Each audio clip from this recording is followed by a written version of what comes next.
So here we are at the Great Bay Estuary, and if you were part of the Musquamskek tribe over 400 years ago, you would spend your summers here, fishing and harvesting your food to get ready for winter. You would have come from just below the White Mountain National Forest, say about Rumney, and you travel down here with your tribe and set up a small camp, maybe a birch bark wigwam or two for the summer. Musquamskek means at the salmon place or at the big water place, and Musquamskek was then changed into Squamsket, and the Squamsket River is just down around the corner. Come with me and we'll take a look at what a fishing encampment would have looked like back then.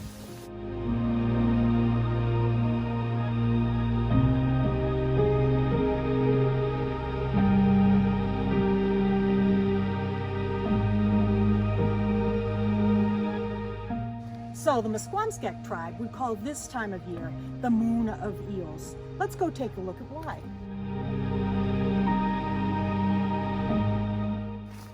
This shows you all the different kinds of food that the Native Americans would have been harvesting all around the Great Bay Estuary.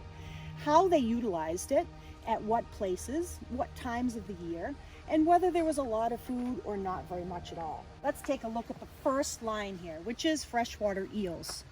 This time of year, meaning September or October, they were harvesting eels from the water here and the rivers along Great Bay. But as you see, when it goes into winter months, those blocks are the preserved eels.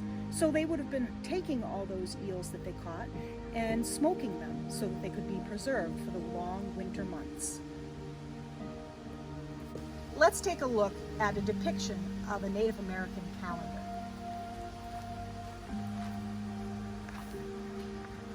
So we just saw during the month of September, they were catching a lot of eels. So can you find on this calendar where eel moon is? It was said that the 13 moons were on the back of a turtle. 1, 2, 3, 4, 5, 6, 7, 8, 9, 10, 11, 12, 13. 13 moons in a calendar year. So here's September eel moon. What could be coming up for Native Americans to gather in the month of October? Probably lots of nuts, acorns, hickory nuts, and other things that they could gather for the winter. How many more moons, like eel moon, because eel is a fish, can you see that have to do with fish? Well, we have fall fish moon, we have moon of smelt, we have spawning moon, when the fish come up the rivers to lay their eggs, and we have frost fish moon. So in the winter time, they would go ice fishing. Have you ever been ice fishing before? Because the Musquamskek tribe lived around Great Bay during the summer months, they did a lot of fishing. Here's our eel that we just talked about. So if they were fishing for all these fin fish, they must have had many different methods. So look at what they did. They could go fishing in a canoe with a fishing pole, or a spear called a leister. They even went bow fishing. Now they didn't just harvest fin fish. Because the Great Bay is an estuary where salt and freshwater mix, the water is salty, so they were able to harvest different kinds of shellfish, like oysters and clams and lobsters. They used other methods, like building a fishing weir, where the fish would travel in at high tide and get caught inside all the stakes. They could do that with stones too.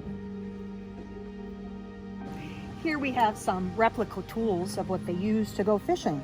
So this is a leister, or a fish spear, made out of 2 rib bones of a deer. And can you guess what the actual spear is? Yep, that's a horseshoe crab tail. Their fishing pole was made with different things that they found.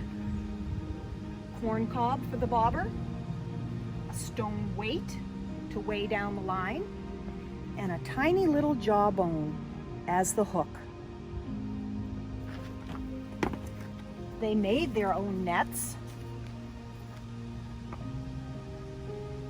and if they bow fished, they made their own bows and their own arrows. All the shells from the shellfish that they harvested were often just tossed in an area just like a garbage dump that we have today. And archaeologists look through these middens that they dig up underground and can find not only the shells, but also broken stone tools like arrowheads or pieces of pottery. So they use bigger stone tools too. Imagine having to carve your own canoe, your own dugout canoe, out of a big log that you harvested. You might need to use stone tools like this adze to chip away and make space for you to sit. This is a hammerstone. They would have to carve the stone first and then use a sturdy stick and some sinew, tendons from a deer. They used every part of every animal that they harvested. This deer hide here on the hide stretcher would have been used to make their clothing.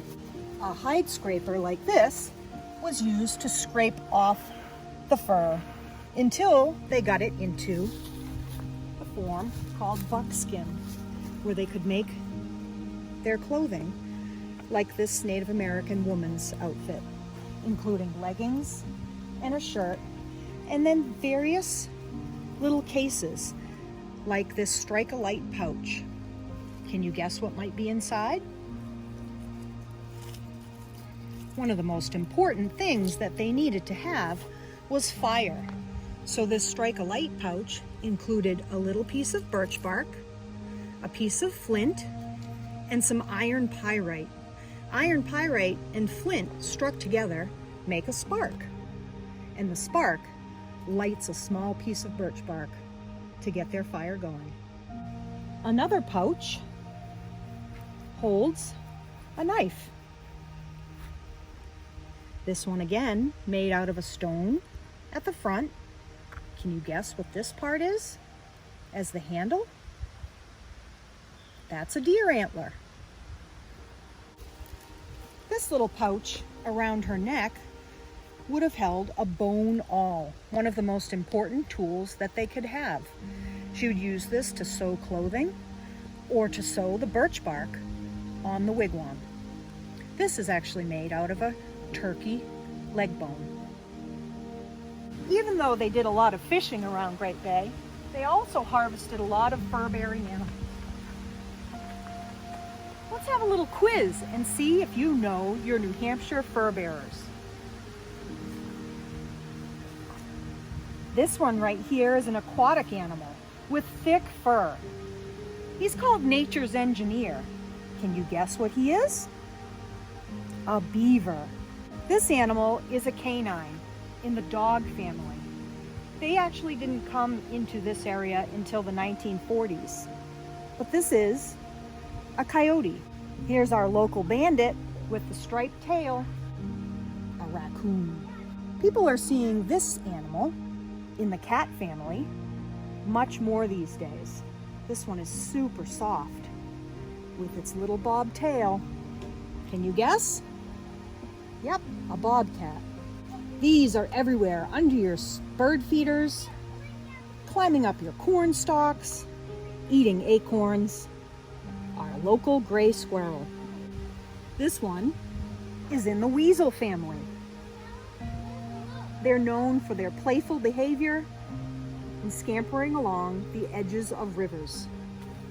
This is a river otter.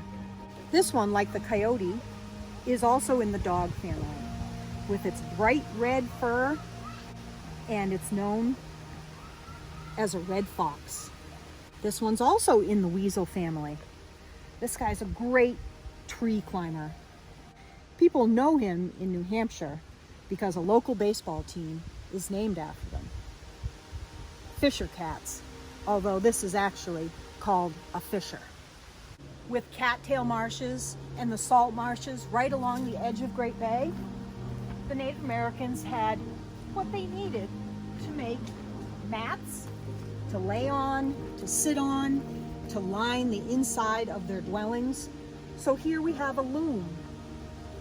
And look, it's just started to be woven into a mat. Now the wigwams themselves around here were made out of birch bark. And the birch bark is from our local state of New Hampshire tree, the white birch. They would harvest the bark in the springtime when the sap was starting to flow up the trees, made it a lot easier. And then the big sheets were put over the frame and then sewn on with the sinew from deer. I bet you'd like to go inside the wigwam. Let's take a look.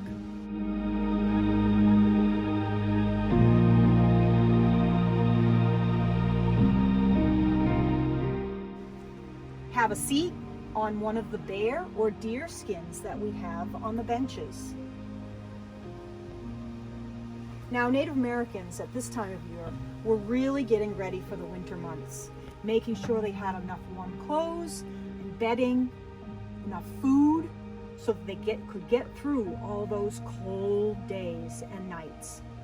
So harvesting food from their gardens was a big part of what they did. They harvested corn, beans, and squashes. Those were considered the three sisters that they grew together. Now the beans did something good for the soil so that the other plants could grow well. They added nutrients called nitrogen.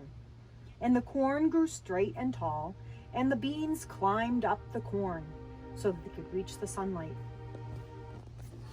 The squash, like this gourd here, would then grow around the base of the corn and the beans, and with its big leaves provide shade so that the roots wouldn't get dried out.